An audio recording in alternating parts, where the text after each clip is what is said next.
While we're waiting these last couple of minutes, I'm going to remind you to silence your cell phones.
Good morning.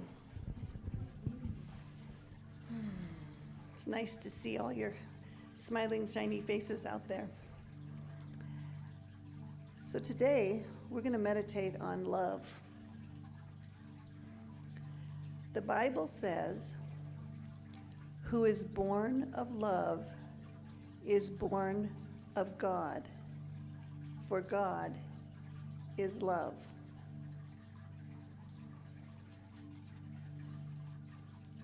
Ernest Holmes continues, "Without love, nothing can be accomplished. With love, all things are possible. And when we love, our prayers are answered, and the gift of heaven is made." The gift of heaven is life, not death. Love, not hate. Peace, and not confusion. And as we enter into this paradise through the gateway of love, toward one another and toward God, love is greater than all else and covers a multitude of mistakes. Love overcomes everything and neutralizes all that is unlike itself. Love is God. I would like to add, as you are one with God, an expression of the one, love yourself as well. For the next few minutes, please meditate on what you love about yourself. Stay focused. The list is endless. I love that my hands work well. They do exactly what my brain tells them to do. I love that I truly appreciate hot water in my shower. I love that I can be a good friend. What do you love about yourself and about your world? I will mind the time.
I love the way this room feels with this lovely congregation in it.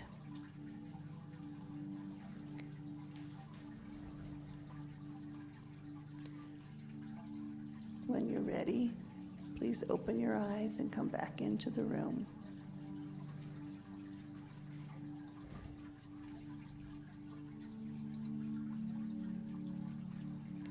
I might suggest that you write down the things that you love about yourself.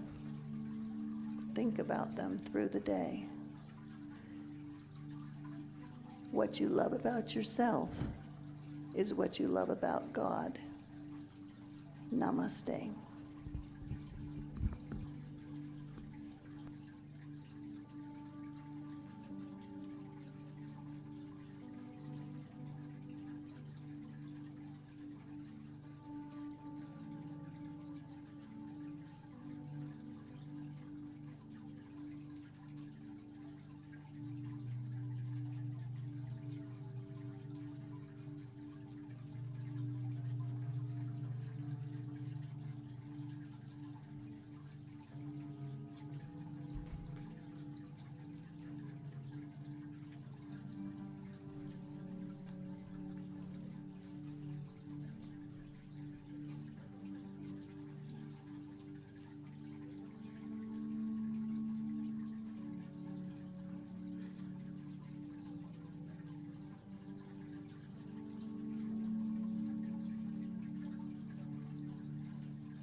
No. Do you want your water over there? Yes, I would like my water over here. Jackson. Mr. Roush. Is this you? I wish I could claim that.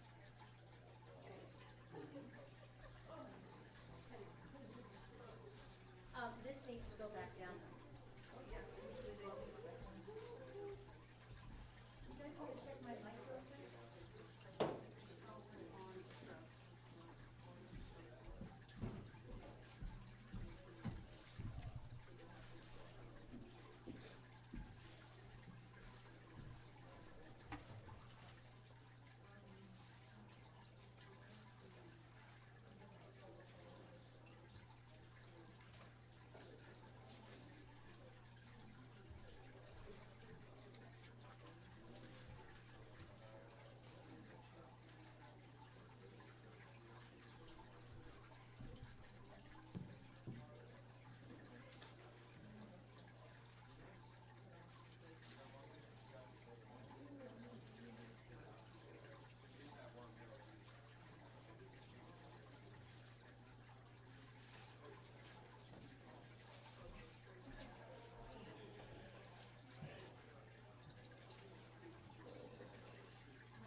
playing it slower than you'd recognize.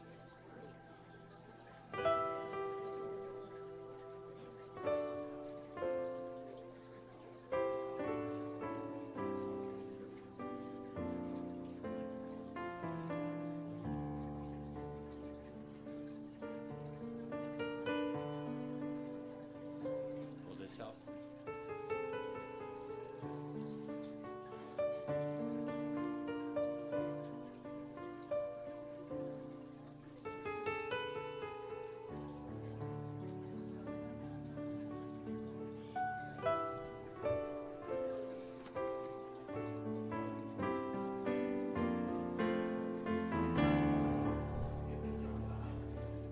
Close.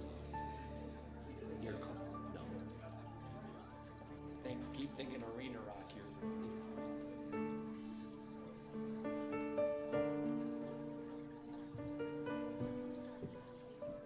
I would never do that. They said I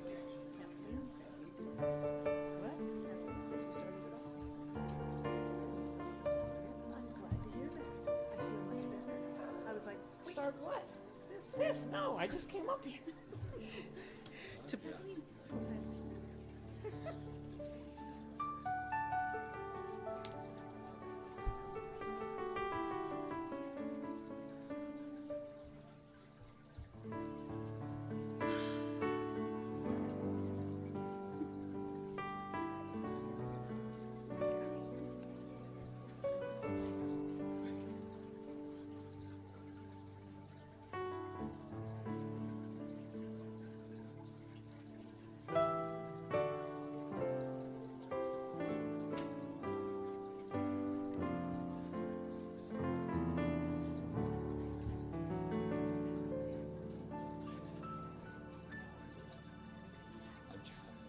trying to see. Good morning. Thank you, Sandy, for that beautiful pre-service meditation, and welcome. My name is Kira Molitor, and I'm part of the leadership here at the Center for Spiritual Living Prescott. Welcome to all in the sanctuary and to all online. I have a number of announcements today. Our board meeting, monthly board meeting, is today at 12 noon, and our annual meeting is coming up on Sunday, November 28th. Please plan on attending. Your attendance is a great way to be involved in the work of the center. We have an opening on our board. Please see me or another board member if you're interested in becoming a nominee. We have a number of upcoming events. It's not too early to start mentioning these, so have your calendars ready. Taizé service will be Sunday, November 28th. Yes, that's the same day as the annual meeting. We will have a Blue Christmas service for those who are not feeling that Norman Rockwell moment on Wednesday, December 8th. And a candle lighting service for the winter solstice will be held on Wednesday, December 22nd. Next Sunday, October 3rd, is Reverend Kathleen's last day. There will be a presentation, and don't forget to write something in her memory book in the foyer. And I would like to quote from our beloved Hazel Bowman, as she writes in the October newsletter. With Reverend Kathleen stepping down from the pulpit after next week, your practitioner corps will be taking over as service leaders and guest speakers through the rest of the year, and if necessary, into the next. This includes the special holiday services. The schedule of practitioners will be posted and will be in the newsletter and sent out by constant contact, so you will always know who is going to be here to lead service and present the talk. This new chapter for the Center for Spiritual Living Prescott provides an opportunity for you to get to know more about each practitioner and their spiritual insights. It's a time for amazing engagement, growth, connections, and unlimited possibilities. Thank you.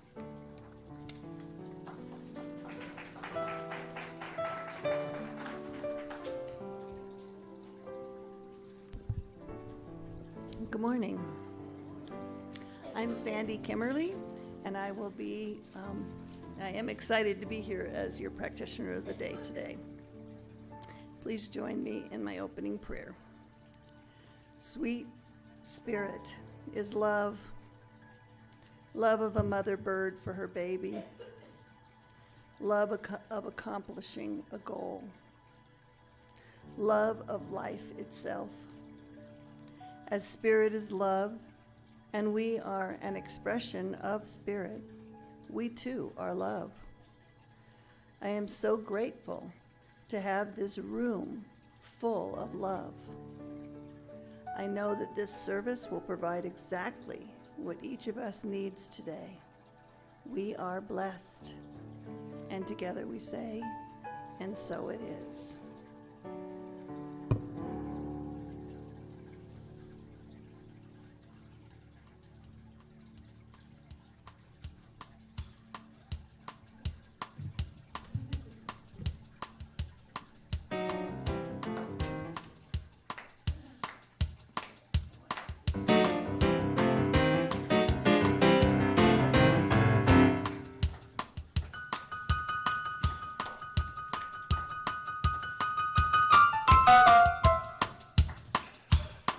I'm having fun today.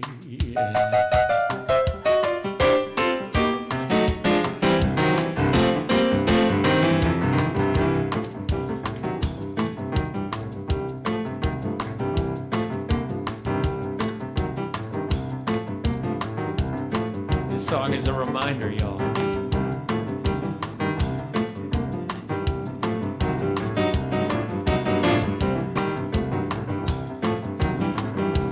Sing this with me. With this little light of mine, I'm gonna let it shine. This little light of mine, well, I'm gonna let it shine. This little light of mine, well, I'm gonna let it shine. Let it shine, let it shine, let it shine. Well, everywhere I go, I'm gonna let it shine. Everywhere I go, I'm gonna let it shine. Everywhere I go, well, I'm gonna let it shine. Let it shine, let it shine, let it shine. Yeah, well, hide it under a bushel. I'm gonna let it shine. Hide it under a bushel. I'm gonna let it shine. Hide it under a bushel. Oh, I'm gonna let it shine. Let it shine. Let it shine. Let it shine. Well, we got the light of love, and we're gonna let it shine.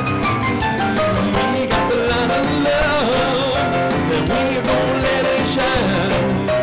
We got the light of love, and we're gonna let it shine. Let it shine. Let it shine. Let it shine.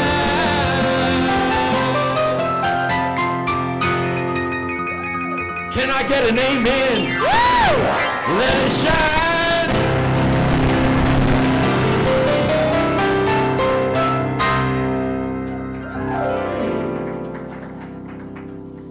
I've had coffee, honey. I can stay here all day.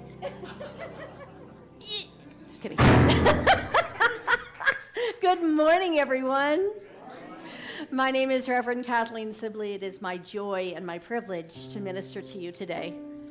Please know that whoever you are, wherever you've been, whatever judgments you've had about yourself or the rest of the world, this morning you're entirely welcome here just as you are and just as you are not, no matter where or when you watch this. We at the Center for Spiritual Living exist to provide spiritual tools that transform our personal lives and make the world a better place. Helping us out with that is our circle of licensed professional practitioners. These people are not counselors. I will say that just real clear. They're not social workers and they're not counselors. What they do is they sit with you and see the face of God until you can see it in your mirror. So they pray and they teach. And if there is something taking you out of your joy, then I ask you to put in a prayer request. You can do that online very easily. You can also go to the website and choose one of the practitioners to speak with individually. Or if you are physically in the room, there's purple forms in the back of the seat in front of you. I'm going to be saying that in my sleep in 20 years.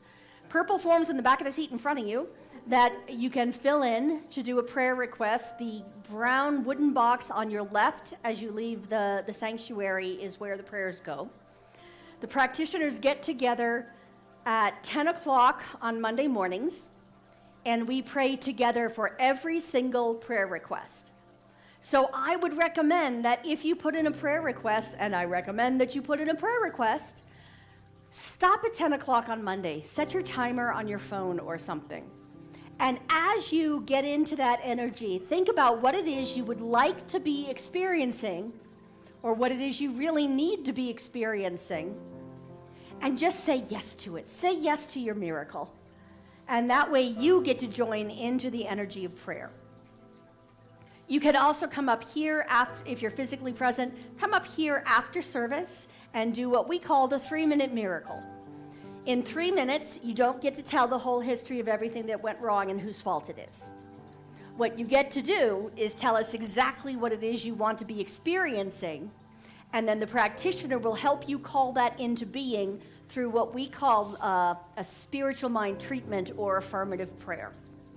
You can also send an email using the website and ask for a phone call or a prayer written for you and get that back. So much going on this week, huh? So much going on. And so what we want to remember is that we're not the only ones doing this God thing, this good thing we call God. And so I'm going to ask our candlelighters to come up.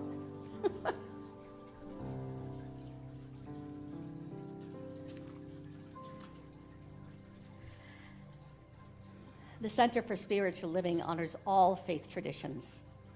As we light a candle for the world's religions, it is to acknowledge both our multiplicity and our unity. We light a candle for Christianity based on the teachings of Jesus the Christ, who taught the path of love, forgiveness, and healing by the presence within. For Islam, the practice of submitting to the will of God as revealed to his prophets, peace be upon them, who taught that there is one God, creator of the heavens and the earth. For Judaism, a community of shared laws, tradition, and family ties, which began with the covenant between Abraham and God. For Buddhism, the middle path that ends suffering and awakens mindfulness and compassion. For Hinduism, the path of knowledge, action, and devotion. For the Native American and indigenous traditions, those who walk the Good Red Road, including the people of the sun that we know as the Yavapai. For Baha'i, the path of unity and peace. For all of the goddess traditions, embracing the divine feminine as maiden, mother, and crone or wisdom keeper. And for the science of mind, which is the philosophy of life that teaches that there is a power in the universe and we can use it. Beautifully done, thank you. There is also an affirmation we say together, and that is our own particular path of truth. And I'll ask you to say it with me now. We are here for God. Our purpose is to express the nature of God as love, abundance, and joy in everything we do. The good we seek for ourselves is what we desire for all people everywhere.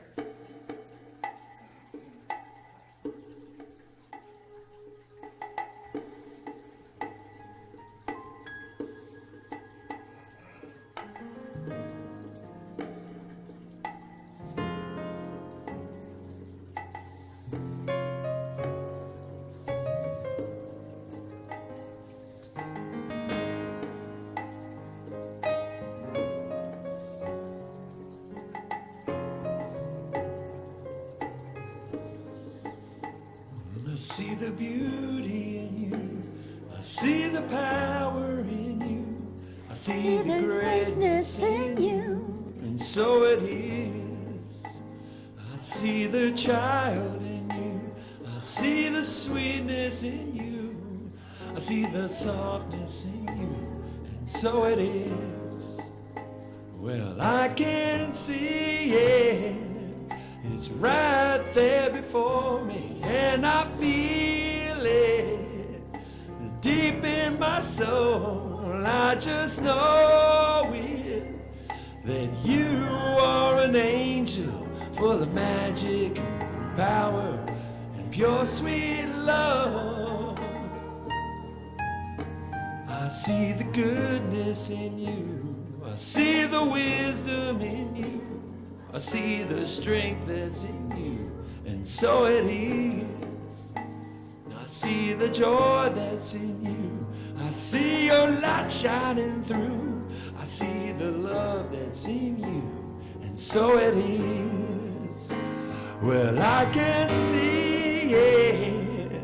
It's right there before me, and I feel it deep in my soul. Oh, I just know it, that you are an angel full of magic and power, and your sweet love. I feel the grace that's in you. I see the courage in you. I see the love that's in you, and so it is. I see the grace that's in you. I see the courage in you. I see the heart that's in you, and so it is. I see the beauty in you. I see the greatness in you. I see the strength that's in you. I see the love that's in you. I see the courage in you. And I see the joy that's within you.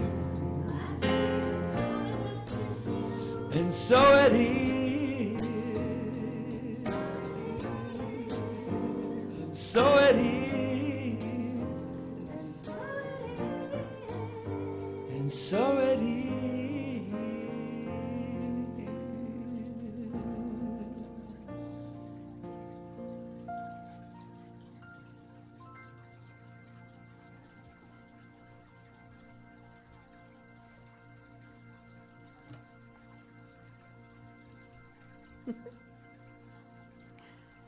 I see the beauty in you.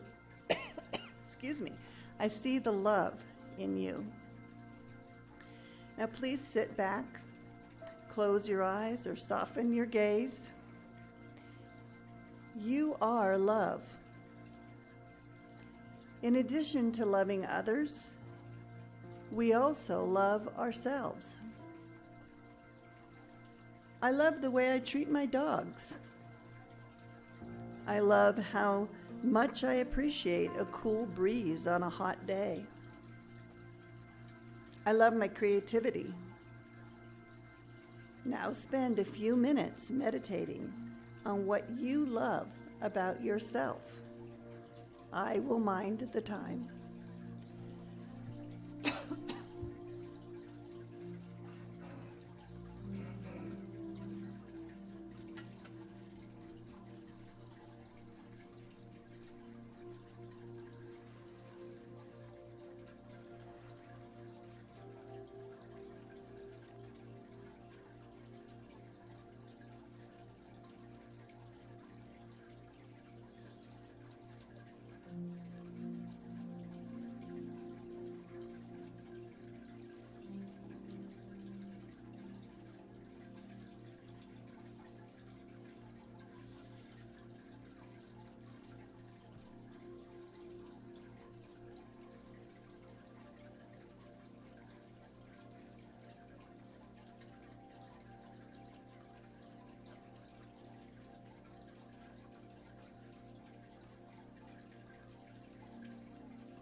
please begin to come back into the room.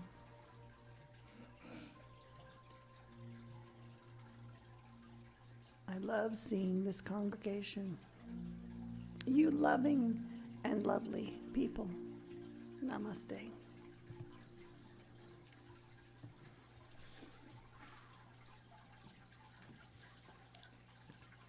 And someone with a lot of joy and courage is our guest soloist today. And I say that because, well, he does a lot of different things, but one thing he does is brings musicians from around the world to come play in Prescott, and has the courage to know that people are going to show up to see the show. And they always do. It's Tom Agostino, everyone.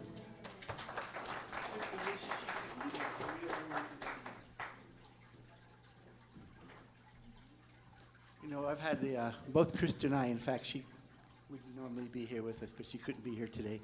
Actually, she's up with Jeff Bezos and William Shatner. Really? Get an eye together. No. That's not what I'm supposed to say.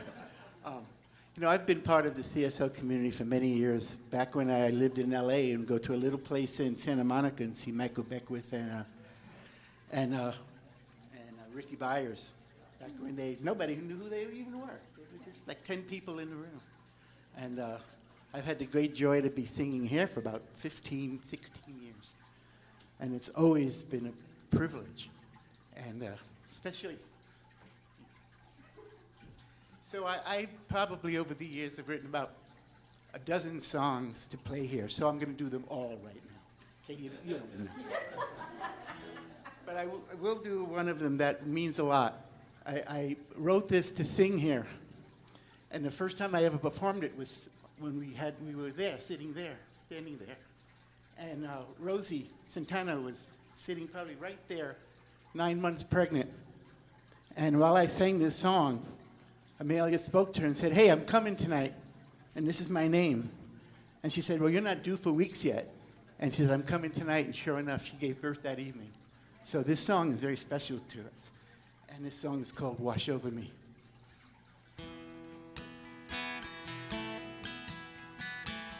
Night in the desert, no comfort in sight.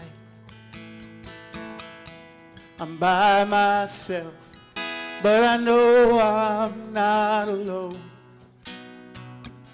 Reach through the darkness, and I pull on the light, and I let it wash right over me. Right over me. It's pouring down, lifting my heart,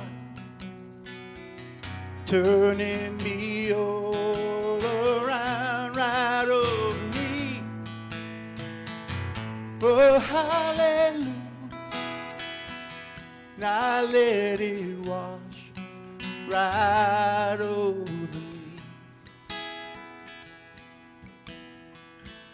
Walk down this long road of family and friends. I come to a place that I've never been before.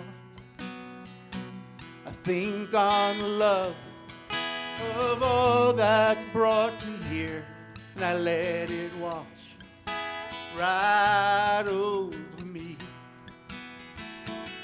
Right over me. Pouring down, lifting my heart, turning me all around, right over me. Oh, hallelujah. Now let it wash right over me. Now deep in the darkness, no light do I know, but I hear a small voice, and it's starting to grow. And like a river reaching the sea, I let it wash right over me.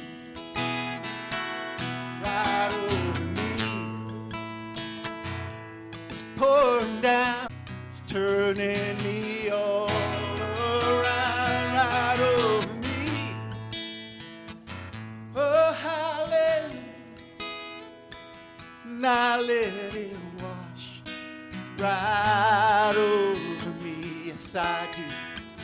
It's right over me. It's pouring down. It's lifting my heart. It's turning me all around, right over me. Oh, hallelujah. Now let it wash right over me. Yes, I do. I let it wash right over me, through and through. And I let it wash right over me.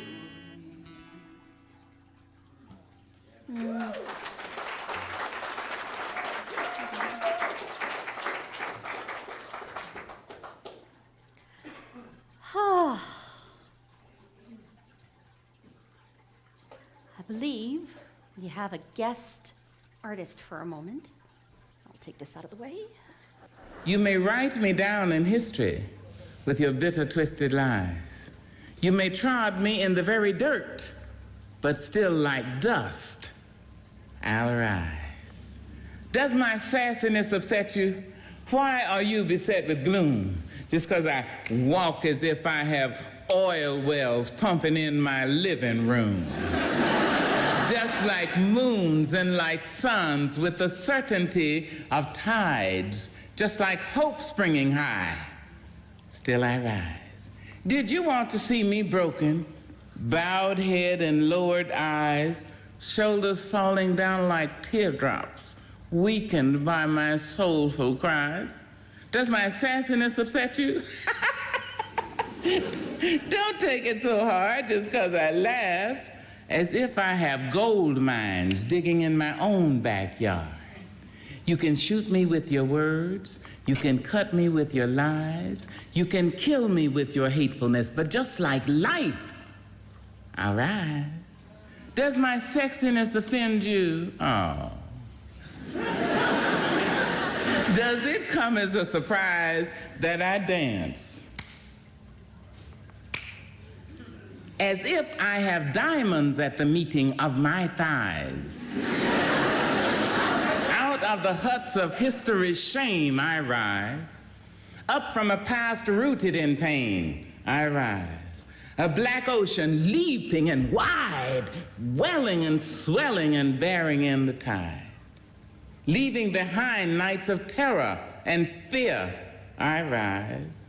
Into a daybreak miraculously clear I rise, bringing the gifts that my ancestors gave. I am the hope and the dream of the slave. And so, wow. There I go.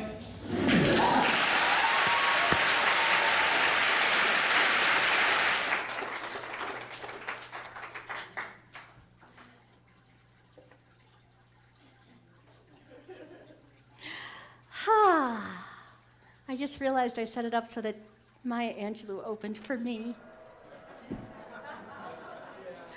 Now, I didn't name the topic for this month, which is Reaching Higher, nor did I name the talk, which is Still I Rise. But it seemed to me if that we're going to use that title, we should give, wow, I'm a little echoey up here. We should give props to the person who used it first. We should give props to the person, that I borrowed it from. I don't believe in borrowing another artist's work without giving the citation. Not that anybody had to guess that Still I Rise was written by the great Maya Angelou. But until I watched it like that, I had never heard the whole thing performed.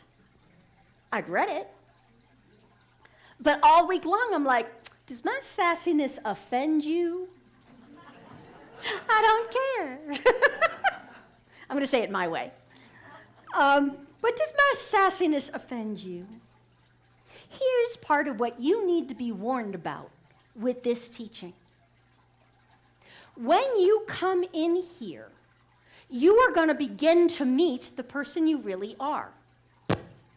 You are going to begin to understand the magnificence of your soul. You are going to begin to understand that you are a lot more than your mean grandma or your in a bad mood dad. Any of those people, anything that they could see about you. That you really are walking as if you could go in the backyard to your personal gold mine and call on the source of all good. Because that is the truth of you. One of the challenges we have had in this movement is that we raise kids in this movement. We've been around long enough that we're starting to meet the adult children that came in here, you know, as 5 and 6 and 7-year-olds. I believe it's Reverend Dr. David Alexander. When he started as just a little guy, he sat in front of my predecessor. And he insisted on wearing a tie, just like Dr. Bob. And he would sit there. I mean, his feet didn't even reach the ground. He'd just sit there with his little feet dangling. And now he is once again one of the leaders of our movement. He is the chair of our leadership council. He has come a long way, baby. And one of the things that I know about the youth raised in this teaching is that they know they can do, have, and be whatever they want. And one of the challenges some ministers have had with them is that they come across as arrogant. They know who they are. They walk into a room and own it. They don't ask permission to be magnificent, and they don't need you to rise up or down to their level. They are not going to apologize for making you look in the mirror and see all the ways that you're playing small. And they don't need your permission to notice for themselves how great they are if you should happen to miss it. Because they'll just bring it up themselves. So some of our youth get called arrogant. Their sassiness offends us. You know what? For the love of all that's holy, keep offending me. Come on, kids. The youth of today, the young adults, what we would call the emerging leaders, have grown up in a different world than we did, guys.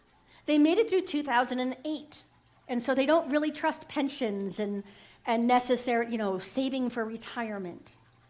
They grew up through leaving the gold standard and a whole bunch of other stuff that has happened in America since then. They grew up after civil rights.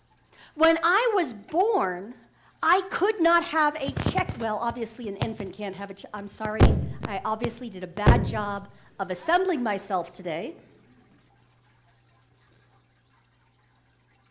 Works better. Nope. Okay, so we're just going to make a quick change here.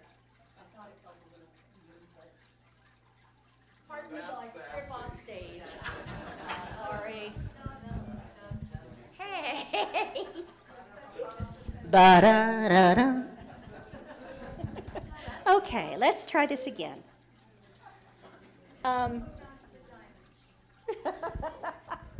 Oh my goodness. So, what the heck was I talking about?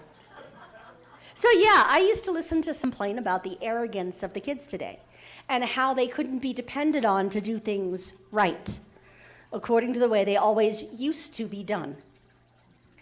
The times are a-changing, guys. One of the best things that people who don't do it the way it should be done is that they find a new way of doing things, and they might be better. The other thing you're going to learn in this teaching is that no matter how broken you have felt, no matter who has told you what your diagnosis is, no matter who or how many times you were told you can't learn to read, you can't be rich, you don't have what it takes, you don't fit the bill. In this teaching, we say that just ain't so. We absolutely refuse to be held down or made a slave to old thoughts, and bad information. Bad information like, because you're a woman, you can't. Because you're not white, you can't. Because you're not, I don't know, 6'2" with eyes of blue. I'm pretty sure that's not how the song went. But just because you are, you have blonde hair or have brown hair or don't have any hair, that doesn't mean you can't create the world that works for everyone, starting with the world that works for you inside your own heart and mind. So here's the thing. None of that was in the talk I wrote. That's okay. We as religious scientists do sometimes get called arrogant or pie in the sky. Sometimes, and I've experienced this, somebody asks me what I do and I say I'm a minister. And they go, what? You're a what? They have those? The best one was, what's a minister? My niece was raised Catholic, so she's like, what's a minister? I'm like, it's kind of like a female priest, honey. Oh, okay. But better. Because I have Maya Angelou opening for me. So one of the things that I was taught by one of my colleagues, and I actually have it, I had it on a mug, it says, I'm not bossy, I'm the boss. And sometimes we need to remember that. It's not that we're being bossy by saying, this is the world that I would choose to live in. We happen to be the boss. Does that make sense? We think we're working in the mailroom. The trouble is we're really the CEO. There's actually a TV show about that what's it called? Undercover Boss. They come in and get trained to work in their own company to find out what's really going on, and they find the most amazing people working for them. What if you found out you had the most amazing people working in you, and it was that person that you thought you should probably fire because they have attitude? I will tell you that, there's a lot of issues going on in the world today. You might have noticed we have some things to handle.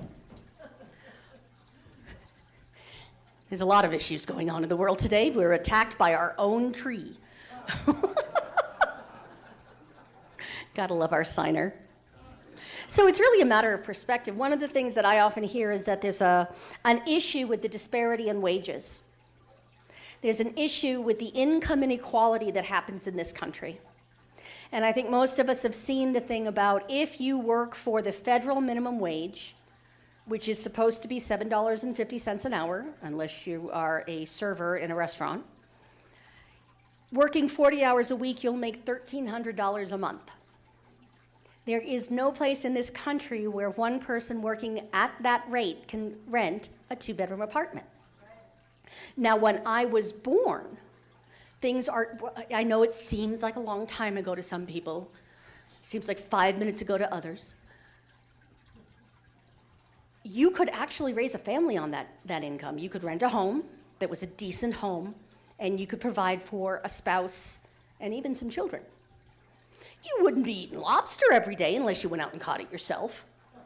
But back then, the lobster didn't have much mercury in it, so you could do that. So you can't afford a 2-bedroom apartment. You know what? I did the math, and I have, in the house that I just sold, a studio apartment that's 400 square feet or so. You couldn't afford my studio apartment, and I keep it a couple $100 under market value, and I pay all the utilities. You couldn't afford that without using half of your income. On the other hand, so there's that way of looking at it, that we have our poor. We shame our poor, and we're not being terribly fair to them. On the other hand, do you know what the global median income is? Any guesses? What's the median? 3,000, 9,000, 9,600, 4,000. Okay, the usual guess is in the tens of thousands. The actual number in 2018 was 2,100 a year. And 50 cents? No. 2,100 a year. So what we could make on the federal minimum wage in about 2 weeks is what other people make in a year. Our poorest of the poor are richer than something like 80% of the rest of the world. See, it's a perspective thing. Who do you consider your neighbor? The person who's driving a Beamer down the road next to you, or the person on the other side of the globe trying to make it and carrying water 5 miles each way uphill in this, well, maybe not in the snow.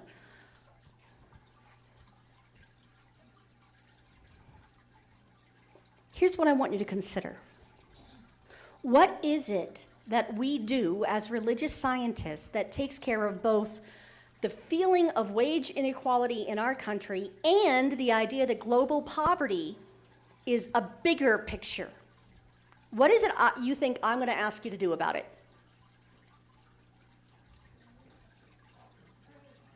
Pray. The answers to that question has been pretty much the same for 11 years now. No matter what I ask, when I say, what should you do about it, it's pray. What's the next thing that you think might be helpful? Donate, that would be lovely. Teach. Think, I missed that. Oh, before something and against nothing. Okay, I'm going to tell you to raise your expectations. Here in the richest country on earth, I'm going to tell you to ask for more. I'm going to tell you, think outside. I don't usually tell you to do anything. But I'm going to suggest very, very strongly that you get a bigger picture of what is possible. Because if you notice, everything I just said suggested that real wealth and real success are entirely about money, about cash. Guys, you can't eat money, especially the middle part. It really hurts. What if what we really need to do is get a bigger idea of prosperity? What if we need to raise our expectations and reach further and reach higher? That's something I haven't done since 2019, lick my finger to move a piece of paper. We have a wonderful teacher in our movement named Edwene Gaines. Has anyone heard of her? I know she only recently stopped touring at like 110 billion years old. Okay, maybe 80-ish, maybe 90-ish. She has 4 parts of a definition that are all required for her to call something truly prosperous. The last one is all the money I can spend. And she and I have the same attitude. We can spend some money, honey. I got my mother's champagne taste, and I'm not sorry.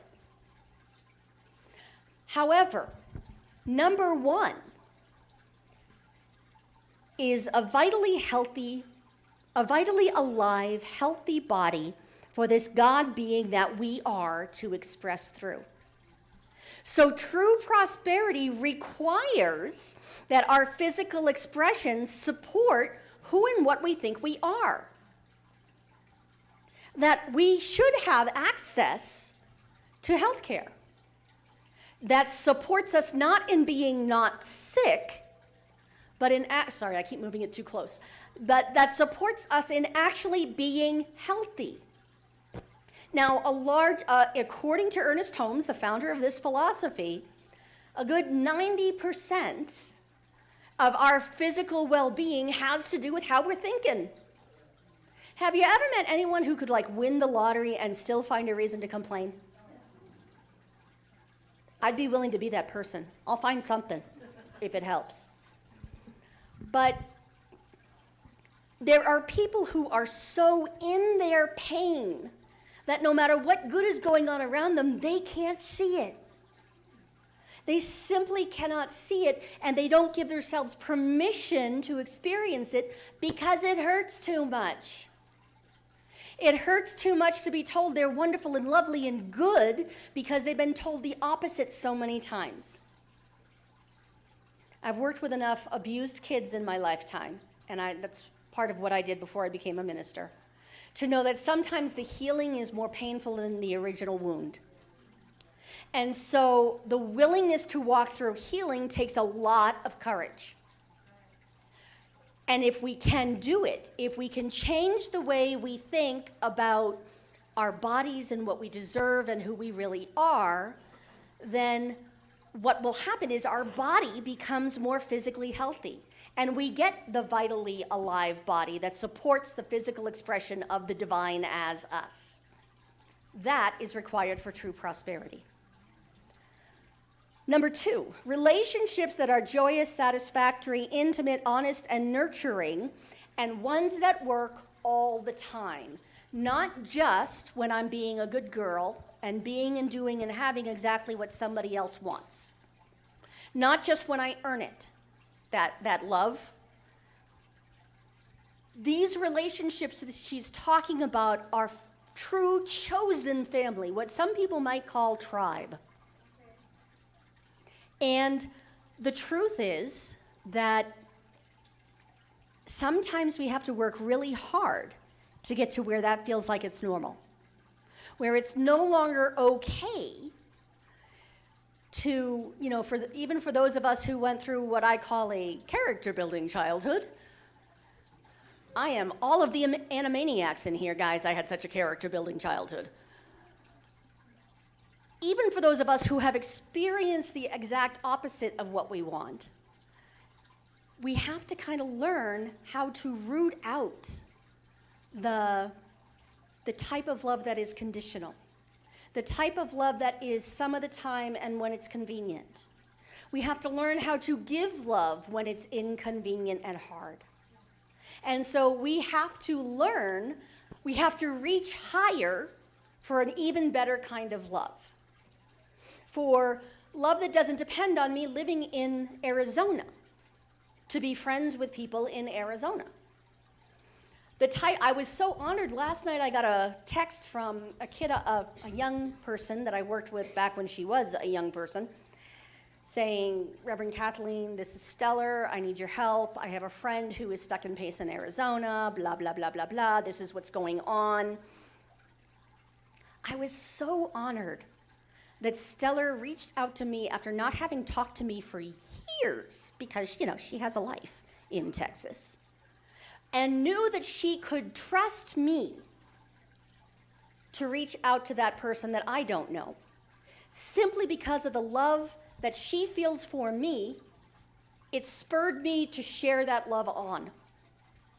One of the changes in me over my past 11 years here, and I'm so proud of this, I noticed it recently. Kids and animals will just walk up to me now. Have you ever noticed that there are some people that kids and animals just kind of gravitate to? I used to think that was my sister, not me. And I have been a religious scientist long enough to know it's not either or. It can be both and. To me, it is a huge compliment when animals trust me without any reason to, because they're reading at a much deeper level than any words I'm speaking. As you become rich in religious science, as you become rich in this philosophy, sometimes instead of making money, you get a purr and a headbutt.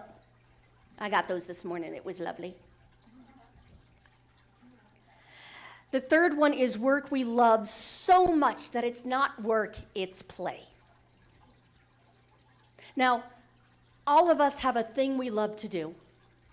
All of us have a thing that we think can only ever be a hobby. Maybe you were told, it's not reasonable to think that you can be an actor or whatever. By the time I was in 6th grade, my mother knew I was destined for Broadway. By the time I graduated with my bachelor's degree, I was smart enough to know that it wasn't reasonable to expect to make money on a stage. It took me years to notice. 6th grade me wins. So you know, there are things that we can do. There are geniuses within our souls that know more than our rational adult. The last time Eugene Holden spoke here, he dared everybody to skip out of here after the service, not now. And do you know, I couldn't remember how. I had to go home and practice. My cats thought I was nuts. But work that we enjoy so much that it's play, not work. For me, it's building systems in my head that raise people up. For me, it's writing talks. I love writing talks. I write great talks. My best talks ever was under sedation when I was getting dental work done. I can't remember what they were, but they were awesome. And apparently I was very amused by them because they had to stop working because I kept giggling. I was funny. All of these things are what it looks like when you come from a heritage like Maya Angelou and you have the audacity to stand on a stage like that in a dress like that and say, "Does my sassiness offend you?" When she did her work, and she obviously did her work, what she was able to do was go from a childhood that was challenging, go through whatever it is that she went through, and all of us have that thing that we go through, and stand up there and claim her greatness, and claim her sassiness, and her sexiness, and her power, and her magnificent soul. One of the things that we do in religious science, one of our, I guess you could call it a goal, is that we are awakening humanity to its spiritual magnificence. Have you heard that phrase before?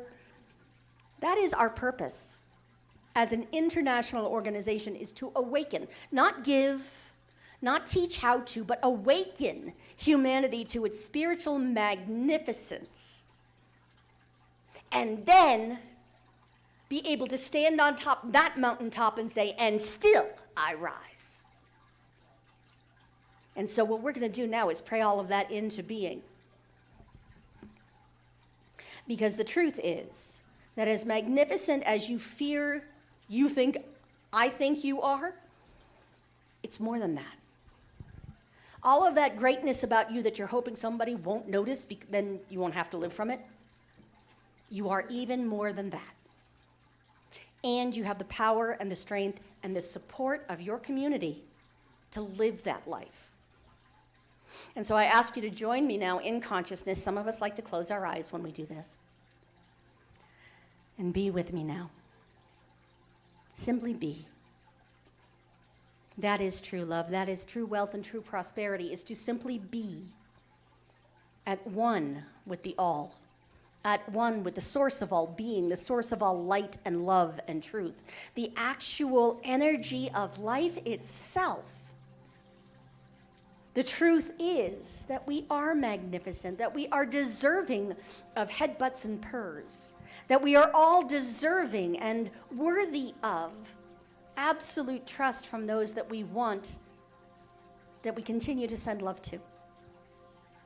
We are absolutely one with the all good, with the omnipotent, omnipresent, and omniscient source of all life, the energy that has taken form as the universe and everything and everyone in it. That ultimate good is in form as each and every one of us, in our physical bodies, in our lives, in the bodies of our affairs, in our relationships. All of that is this thing we call God. And as that is the truth of our being, it impels the rest of the world to shift and understand and come into a truer alignment with who we really are. And so there is an end to poverty. There doesn't need to be jealousy or envy because everyone has enough. Because everyone is loved enough and feels it. Because everyone understands that their work is the work that brings them joy. That the body that they live in is worthy of care. And so I bless and celebrate this truth that is so freeing, that is so uplifting, that even when we reach the very heights, Spirit says, "And still I rise." Still I rise. Spirit lifting us up in this moment is awesome, and I am so grateful for all that it is. And so I let it be, and I let it do its thing, and so it is.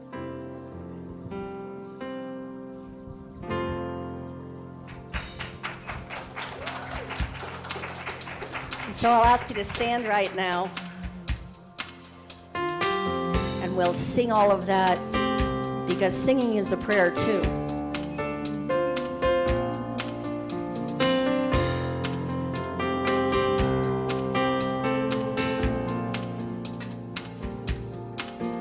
We let the love wash over us.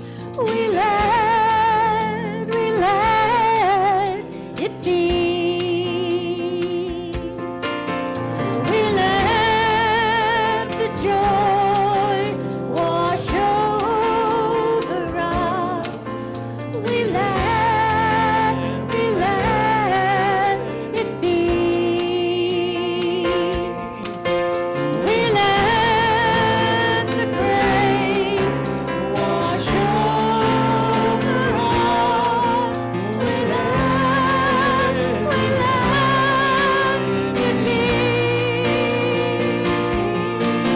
We let the love wash over us. We let it be. We let the dread wash over us. We let it be. We let the grace wash over us. We let it be.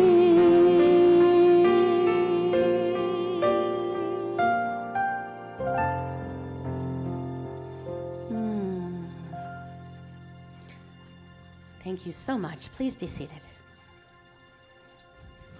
And now that we are all awash in grace and love and joy, I ask you to consider what this teaching means to you, what it has done for you, and what you would like to see it doing out in the world.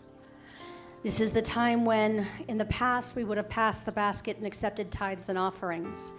Right now, if you want to flip over to the website and make your donation, or if you prefer to text to tithe, I have no problem with you whipping out your phone in the middle of service now. You can also drop off any physical gift in the gold sparkly box that is on your left as you leave here. But in the meantime, what we do is if we're holding something physical, we hold it over our heart. And if we are those who give online, we hold our hand over our heart and make this a sacred act. Make this offering a prayer. And we say together, divine love, in and through me, blesses and multiplies all that I have, all that I give, and all that I receive. Thank you, life. And thank you for coming back up, Joe.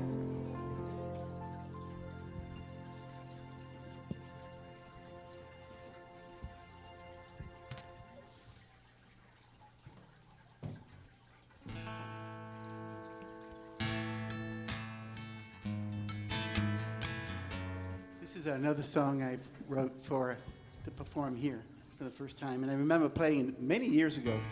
And I sang it, and afterwards Jax came and said, "That's a really good song, but you need to change one line in it, one word in it." So I did, because I understand. I got what he said. So I'd like to do it for you, and it's about the rain, so I thought it was really fitting. And it's called "Let Me Feel the Rain."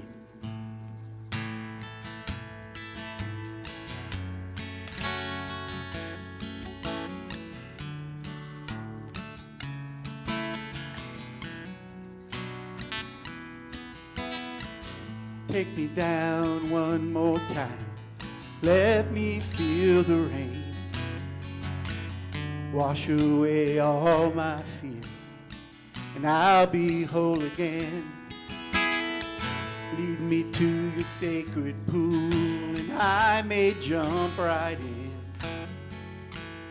Lie beside me in the sun, the coolness of your skin. And there's only so much time that we have to give. And lately it's been on my mind that there's so much more to give. And in a while we'll take it down, lighten up my day. But please the skies will cry out loud, oh bless the beauty of this day. And I'll lead you through the golden gates into our happy home. And if we ever dare to dream of all that's come before, for there's only so much time that I have to give to you. And lately it's been on my mind that there's so much more to give. And I know it hardly matters in the fullness of it all. And though it's just a heartbeat, it's my heart that's beating. Can't you feel my heart? Yeah.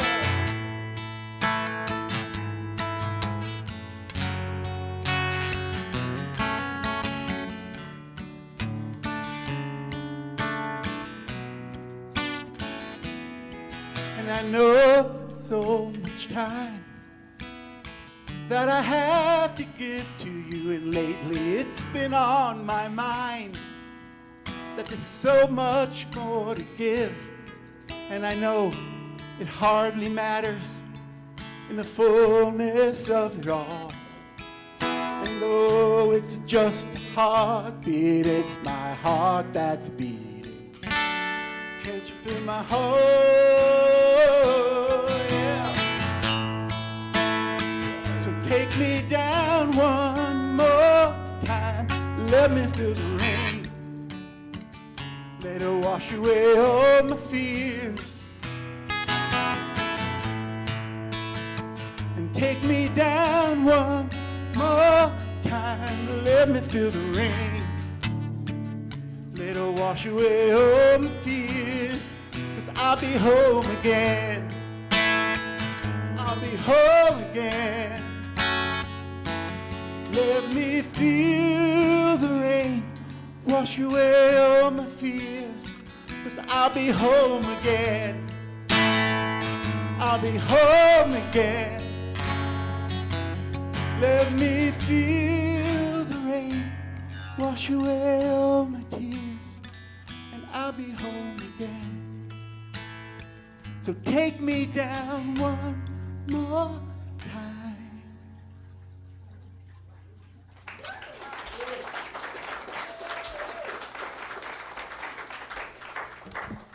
Dagnabbit, Tom. Almost made it through the whole service. So what we'd love to do right now is welcome those of you who have not been here before. If you're online, go ahead and put a comment into the chat area if you're willing to do so. We'd love to know who's watching and from where, or who's participating in this and from where. And if you're in the room and you're comfortable doing so, we'd love for you to stand up. Just tell us your name and where you're from. And we have some information for you that Sudra will grab from the stacks, I believe. And then we'd love to offer you a book from our used bookstore. So do we have any newbies here today? Hi. Well, welcome. Thanks, Julia. So go ahead. Hi, Stan. How you doing? Good. Hi, Julie from Arizona. Oh, my goodness, she's a native, folks. The rest of us are all from California. And we have one over here.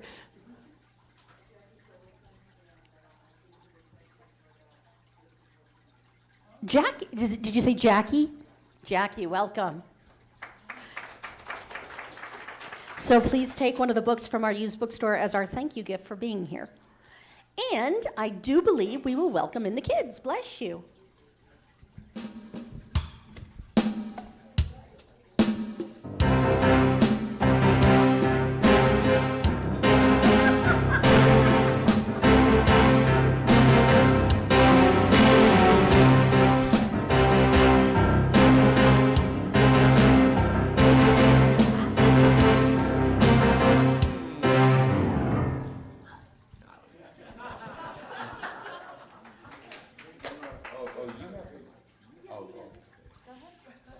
So today we talked about "And I Will Still Rise," and we made these balloons about like what's in our hearts that makes us still rise, and to choose the more challenging path over the normal path that you usually take. So yeah.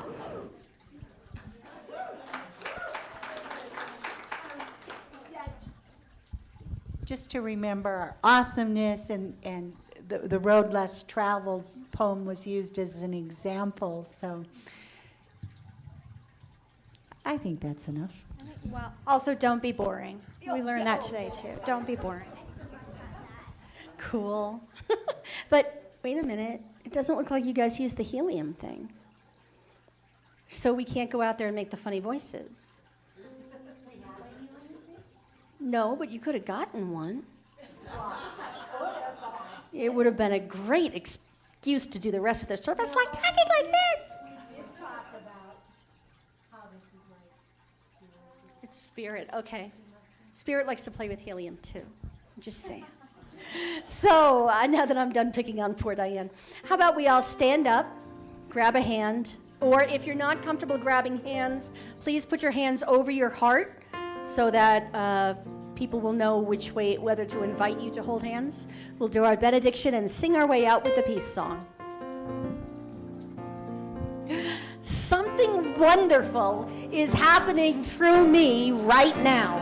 It's happening through my mind, my body, and my affairs. I think it, I believe it, I feel it, I know it, I accept it. Thank you, life.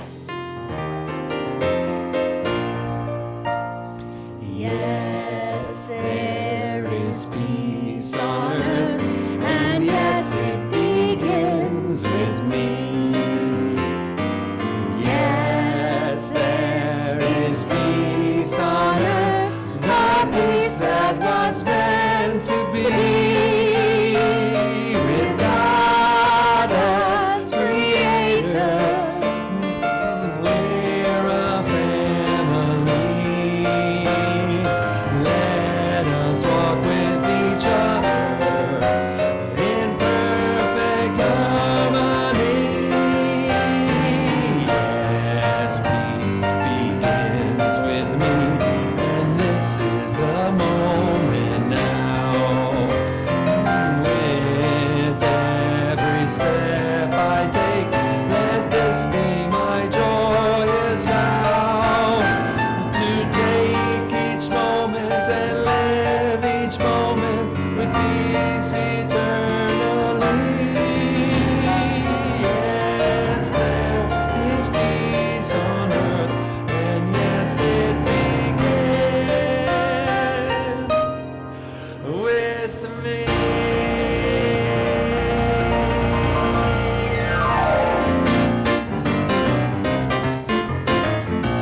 enough of that jabber.